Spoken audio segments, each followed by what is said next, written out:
le nombre de joueurs. J'ai vu les joueurs qui ont joué la CAN. Je connais suffisamment ceux qui jouent au pays. Il fallait maintenant voir un petit peu ceux qui jouent à l'extérieur pour les intégrer un petit peu dans le groupe avec le projet qu'on a de 2017, 2018, 2019. C'était vraiment l'occasion de pouvoir intégrer les joueurs qui sont un petit peu hésitants ou qui n'ont pas eu de temps de jeu. Donc c'était un petit peu ça le but du jeu. La CAN 2015 a véritablement servi des ponts pour que le projet mis en place par le staff technique congolais soit réaliste. Et Florent Ibenge dit avoir trouvé les chemins et les hommes afin d'atteindre le but poursuivi. Tout simplement, il faut savoir quand on met un projet, quand vous mettez un projet en place, vous choisissez le chemin pour lequel le projet vous sera plus facile à atteindre. Ensuite, il y a les moyens à mettre pour atteindre le projet et les hommes avec lesquels vous pouvez aller pour le projet. Si on a un projet pour 2017-2018, et évidemment, il y a toujours des exceptions, mais il y a des gens qui vont être atteints par la limite d'âge. C'est d'ailleurs pour pallier à la culture d'urgence que l'équipe congolaise a pris des dispositions sérieuses et la porte reste grandement ouverte pour tout joueur, quelle que soit sa catégorie. Je reviens de Bujumbura, c'était pas juste une balade comme ça, c'était pour aller voir justement les moins de 23.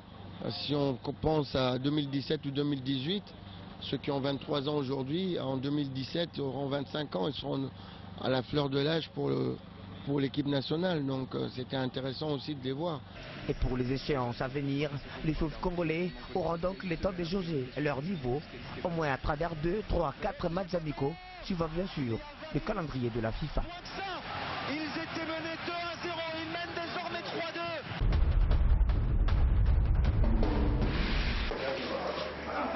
Pour ce match contre l'Irak, donc on a pour ces matchs d'ailleurs, on a 2 matchs.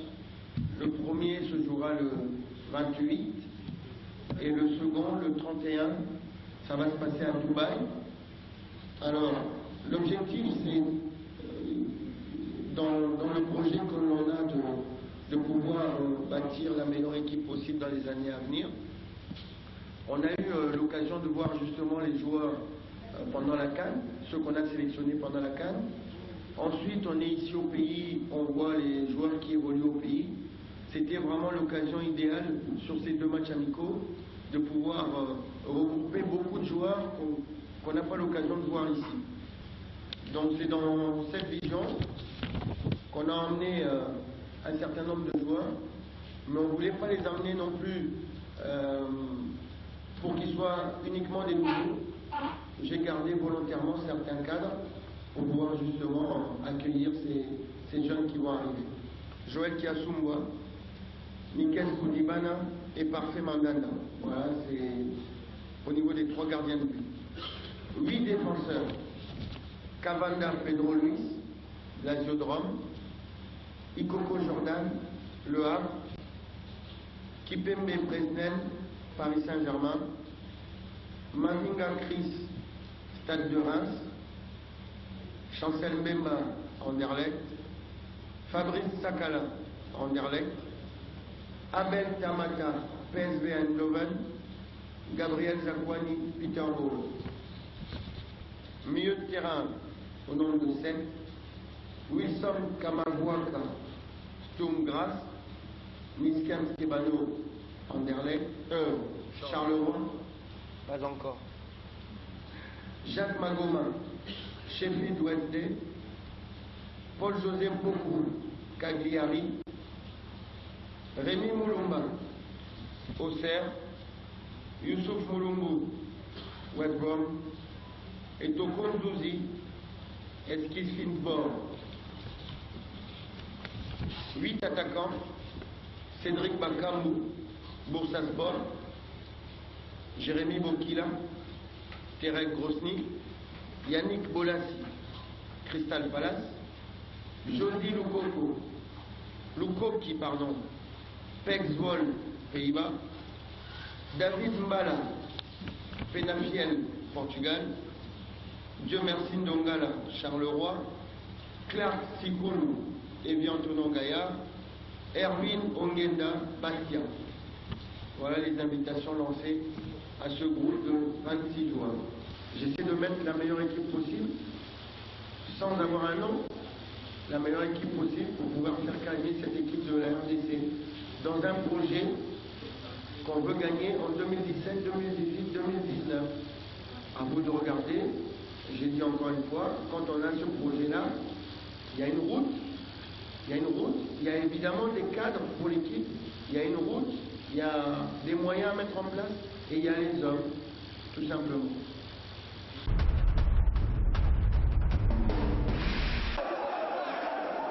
C'est cette ambiance sans précédent qui a régné ce jeudi au stade Tata Raphaël à l'occasion de cette finale des préliminaires du site de Kinshasa. Mais avant tout, place à la sortie des 22 acteurs pour l'échauffement. Viendra alors l'entrée des deux équipes sur l'heure des jeux et comme toujours, chacune affiche une confiance avant la bataille. Il est 15h30, le coup d'envoi est donné et pas d'observation. Et tout de suite, les deux équipes s'élancent à l'attaque. Renaissance du Congo prend l'ascendance, mais la maladresse fait défaut. L'Est Dragon se réveille par la suite. Une action tranchante arrive peu avant la pause, mais la frappe des Onyenga est trop écrasée. Mi-temps, 0-0 à Tata Raphaël. Dès le retour des vestiaires, les choses vont bouger. Le football club à Renaissance n'attendra que 5 minutes pour trouver la faille. Et encore, toujours Dibaka Lombo, 10 Milimo. Milimo, véritable renard des surfaces, coupe la trajectoire ici sur ce centre de Djouma Waddle pour le 1-0. Mais loin de se décourager, les monstres de l'Est Dragon parviendront à égaliser.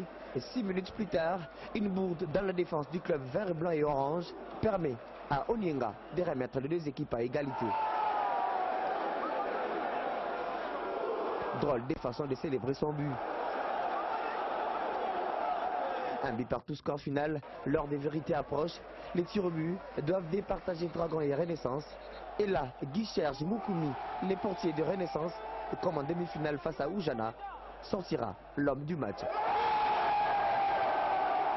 Les portiers de Renaissance arrêtent à lui seul, coup sur coup, 3 tirs. Grâce à sa main ferme, les joueurs de Saint-Or de Kinshasa sont maladroits. Ils ne parviendront même pas à mettre un cuir au fond. Au finish, des tirs contre 4 manqués côté des Dragons. Renaissance est sur le toit de Kinshasa.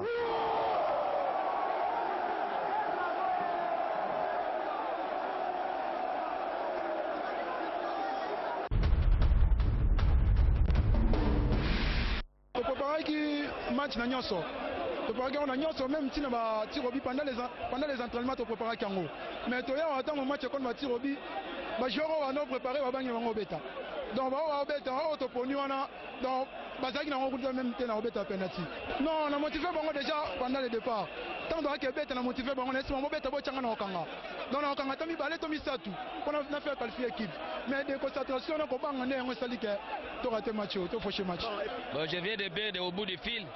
Donc tout ça c'est dû à un manque de responsabilité de mes joueurs. Vous savez donc il avait confiance en eux-mêmes avant, mais arrivé au tir au but, tout le monde refusait de jouer. Bon, les impressions ne peuvent qu'être bonnes dans la mesure où cette équipe-là venait de naître avec 8 à 9 mois d'âge. Je pense que c'est un peu significatif ce que nous venons de réaliser aujourd'hui, à la dimension certainement de tous ces oranges-là qui sont dans des gradins. Donc, mais je pense que c'est aussi ça la compétition. Nous devons commencer à goûter à des compétitions comme ça dès le départ pour que nous soyons un peu plus près sur le plan mental. Parce que je savais que à tous ceux qui m'avaient posé la question avant, j'avais dit qu'on allait jouer un Dragon en pleine forme. Donc Dragon avait toute sa place pour cette qualification. Il fallait gérer cette équipe de Dragons, il fallait les gérer sur le plan physique, technique et tactique. Cela a été fait. Moi je pense que nous commençons petit à petit à grandir parce qu'on n'a pas tellement...